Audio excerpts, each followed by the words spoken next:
বুধি বুধি, তোমার তো সর্বনাশ হয়ে গেল। কি সর্বনাশ? এতদিন ওই বাড়ির সব দায়িত্ব তোমার উপরেই ছিল। সেই দিন এক শামীম ভাই আইসা সম্পত্তির ভাগ বাটোয়ারা লড়াই শুরু করছে। এখন তো দেখতেছে আরেক শামীম ভাই আইছে, আয়া উনিও এই একই অবস্থা, সম্পত্তি নিয়ে কারাকারি শুরু করছে। এখন তো মনে হয় দুই শামীমের কারাকারিতে রূপার ভাগে আর কিছুই থাকবো না। আরে না, রূপা আপামনির সাথে আমার কথা হয়েছে, সে সম্পত্তির ভাগ পাইব। ও, তোমার আর রূপার সম্পত্তি নিয়ে কথা হয়েছে? তাইলে তো তোমাকে প্রেম ভালোবাসা নিয়েও কথা হয়েছে। আরে কি যে কও না, ওই বিষয়ে কোনো কথা হয় নাই। রূপা আপামনি কথায় কথায় সে সম্পত্তির ভাগ পাইব তাই আমারে বলছে। ও, তাইলে এখনো তোমার আর রূপার প্রেম ভালোবাসা বিয়ে নিয়ে কোনো কথা হয় নাই? না, হয় নাই। তাইলে তো রাস্তা এখনো পরিষ্কার আছে। চাইলেই তো আমি রূপারে বিয়ে করে সম্পত্তির ভাগ বসাইতে পারি।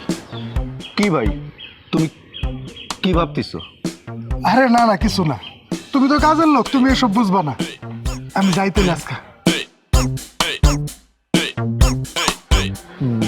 বুঝলাম না, কি আবল তাবল কয়ে গেল, মাথায় কিছু ঢোকে নাই।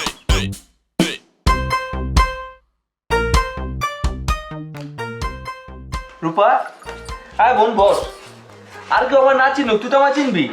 ভাইজান, হ্যাঁ আমি তোর ভাইজান, আমি তোর ভাইজান শামীম।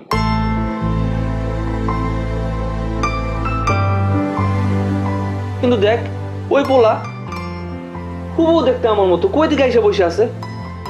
আপনি কি আসলেই স্বামী? নীলা, তোমারও কি সন্দেহ হইতেছে? কি করবো কন? চোখের সামনে দেখতেছে দুইটা মানুষ দেখতে একই রকম, একদম হুবহু একই চেহারার।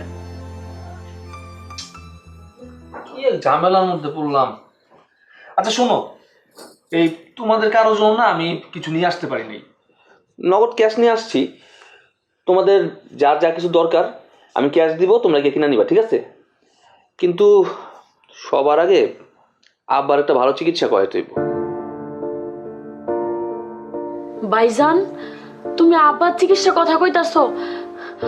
আর ওইদিকে ওই ভাইজান আব্বার কাছ থেকে শুধু জায়গা সম্পত্তির হিসাব চায়। দেখ রূপা, আব্বার ওই জায়গা সম্পত্তির উপর আমার কোনো লোভ নাই, তবে একটা বিষয় আমার জানার খুব ইচ্ছা। এই আমার মতো হুবহু দেখতে এই যে নকল শামীম, এই পোলাটা কে? আচ্ছা আব্বা এই পোলারে লাথি মেরে কেন বাড়ি থেকে বাইরে করে দেন না? দেখলে তো বোঝা যায় ওটা ভুয়া শামীম।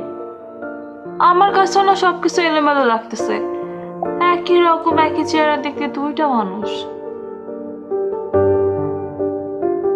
নীলা, তোমাকে আমি অনেক কষ্ট দিচ্ছি, যত জলদি হয় তোমার আমি বিয়ে করবো।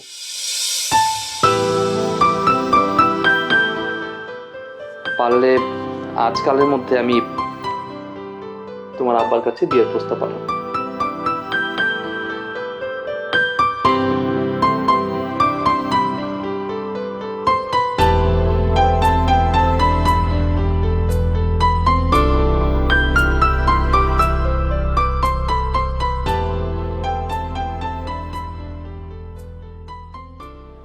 আব্বা, আপনি কিন্তু আমার অপমান করলেন। অপমান করলাম কখন? একই সাথে দুইজন স্বামী এসে হাজির, আমি কারে আমার সহায় সম্পত্তি সব লিখে দেব? আপনার বলে আপনি চিনেন না, আমি আসল শামীম। সেটা তো প্রমাণ হওয়া লাগবে। আচ্ছা নীলা, তুমিও কি আমার চিনতে পারতেছো না? আমি তো নিজেরই চিনতে পারতেছি না, যা কিছু দেখতেছি সবকিছু মনে হইতেছে ডাবল ডাবল। আব্বা, আমি আপনাকে বলে রাখতেছি, আপনারা যদি আমার কথা বিশ্বাস না করেন, যদি আমার সম্পত্তি লেখা না দেন, আমি কিন্তু সবকিছু তথ্য করে ফেলাম। মানে আমি কি করবো কত? আমি কারে বিশ্বাস করব? কিছুই তো বুঝতে পারতেছি না, আমার মাথাটা না ভন ভন করে ঘুরতেছি। চাচা আমিও কিছু বুঝতেছি না, সব কিছু মাথার মধ্যে আওলায় যেতেছে। দুইটা মানুষ দেখতে একদম একই চেহারার, হুবহু একই রকম। কিন্তু চাচা আপনি একটা জিনিস খেয়াল করছেন, দুজনের ব্যবহারে না অনেক ফারাক আছে। একজন অনেক অস্থির লোভী, আর একজন স্থির একদম নির্লোভ। বিষয়টা খেয়াল করছেন আপনি? না রে মা, আমি তো তা খেয়াল করি নাই।